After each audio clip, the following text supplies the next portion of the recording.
নাস্তিক যারা আল্লাহ তাআলাকে খুঁজে পায় না, তারা যদি একবার এই নদীর পাড়ে এসে চিন্তা করত যে এই নদীতে দিনে দুইবার কার হুকুমে জোয়ার আসে, কার হুকুমে আবার ভাটা পড়ে।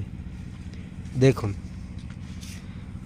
যখন নদীতে জোয়ার আসে, এই দেখুন জোয়ারের পানিটা কোথায় পর্যন্ত উঠছে। দেখুন, একেবারে ওই ওদের ঘর পর্যন্ত উঠে গেছে।